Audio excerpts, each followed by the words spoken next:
दोस्तों, जब से हमारे देश का गलवान घाटी में चाइना के साथ जो डिस्प्यूट हुआ था, उसके बाद की जो परिस्थिति है आप लोगों के सामने है।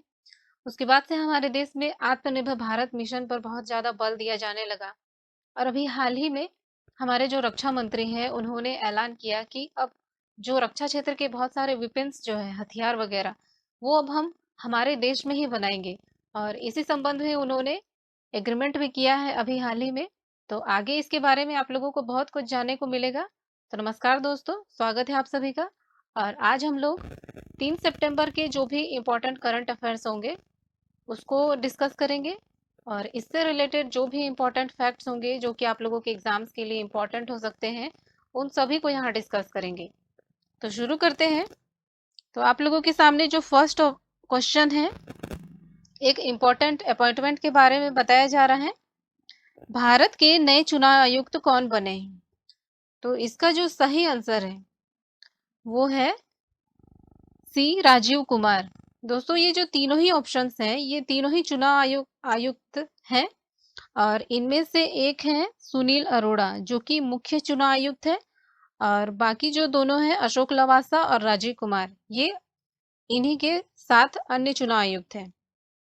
तो पहले जो इस पद पर थे वे थे अशोक लवासा, जो कि इस पद को संभाल रहे थे। और अब आप लोग देखेंगे कि जो राजीव कुमार है वे इस पद को अब संभालेंगे।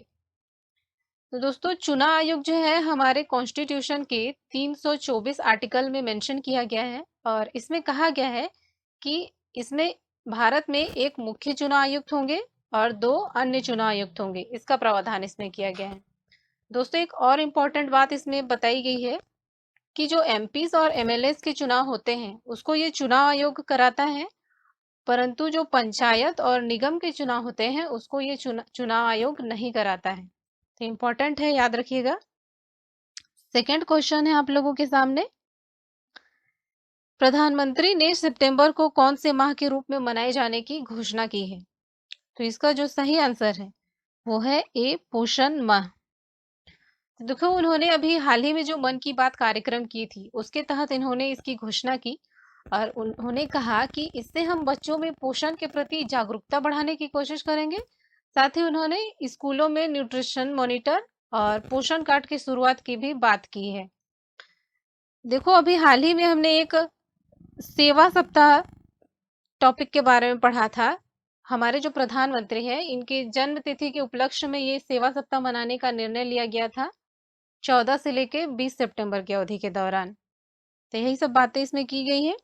नेक्स्ट इंपॉर्टेंट क्वेश्चन है आप लोगों के सामने। इसमें स्वच्छता पखवाड़ा के बारे में बताया जा रहा है।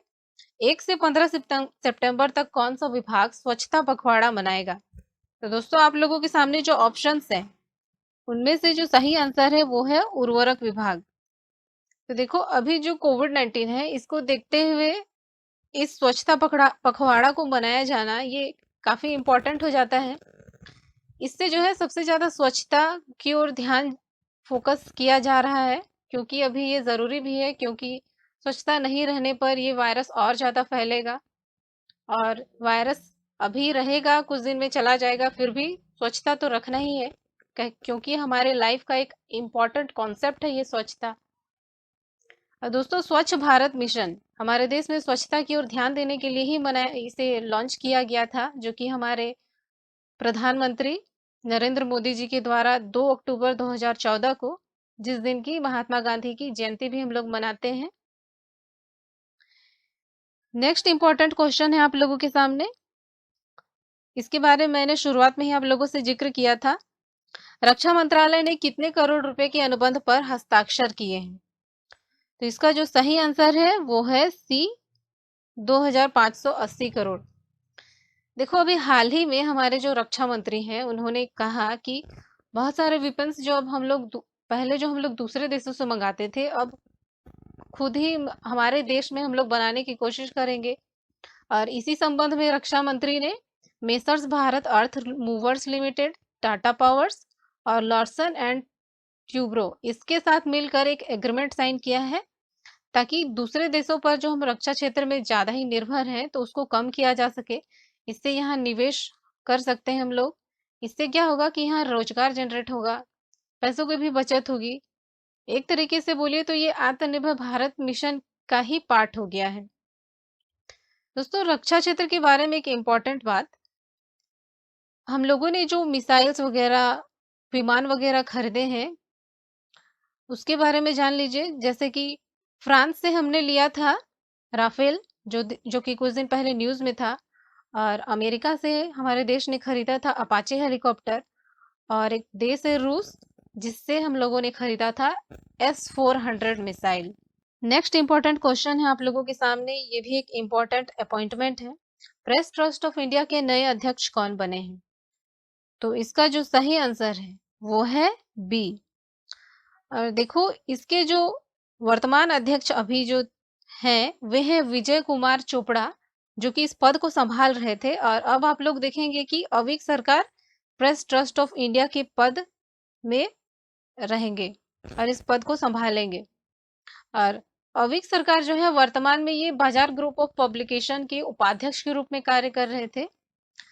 दोस्तों, बात करें यदि प्रेस ट्रस्ट ऑफ इंडिया यानी कि पीटीआई, तो ये भारत की सबसे बड़ी समाचार एजेंसी है, और इसकी जो स्थापना की गई थी 1947 में, और इसका जो हेडक्वार्टर बनाया गया है वो है न्यू दिल्ली में।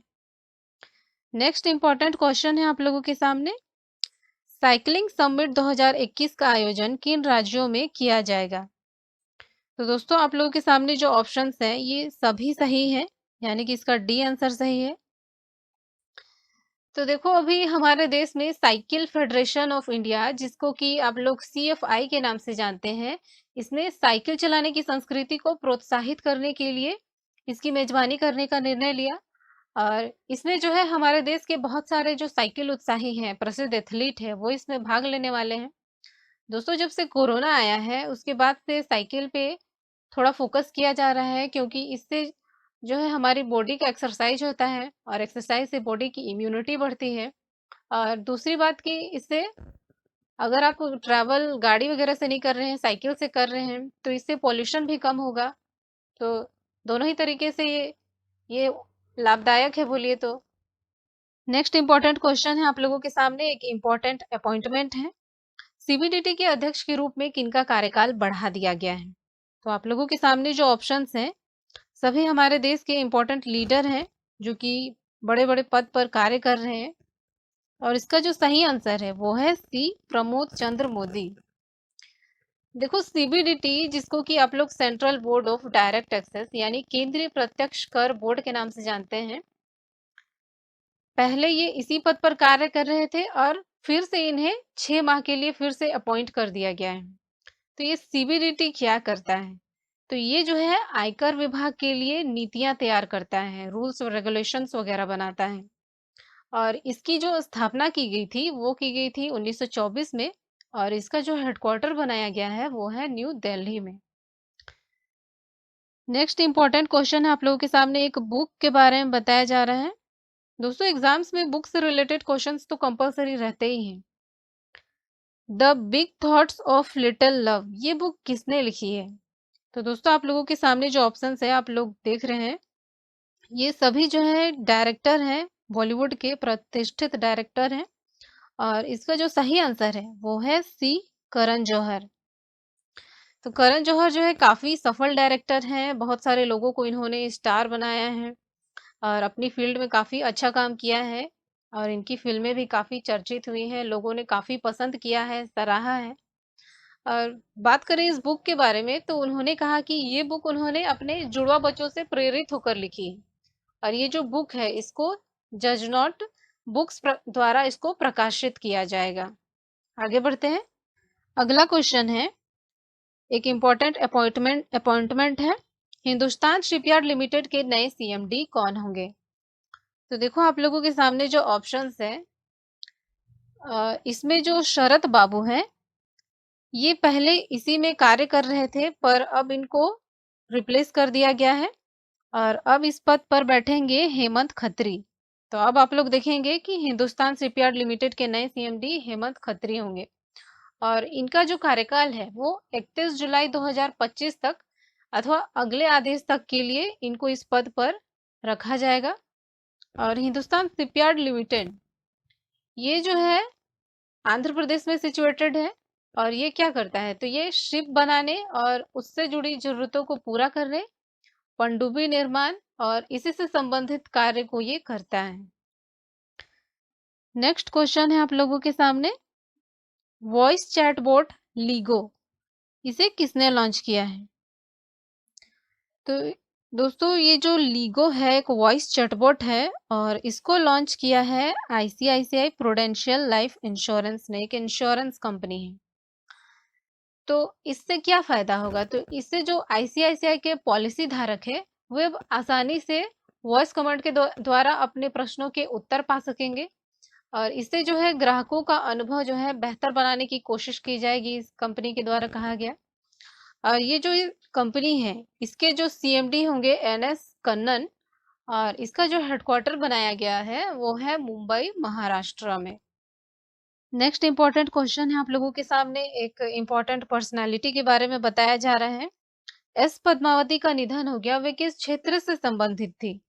तो देखो ये जो थी एक फेमस हृदय रोग विशेषज्ञ थी और इसके साथ ही वे भारत की पहली महिला कार्डियोलॉजिस्ट भी थी, जिन्हें की गॉड मदर ऑफ कार्डियोलॉजी के नाम से भी हम लोग जानते हैं।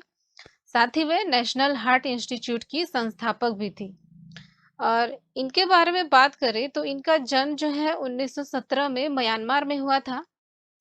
और देखो 1917 उस समय भारत की जो एजुकेशन सिस्टम थी उतनी अच्छी नहीं थी और फिर भी एक लेडी होकर, चूंकि उस समय लड़कियों को शिक्षा में उतना अधिकार नहीं दिया जाता था, फिर भी ये महिला होकर शिक्षा हासिल की, एक डॉक्टर बनी और इतने बड़े पद पर कार्य किया, सेवा की लोगों की।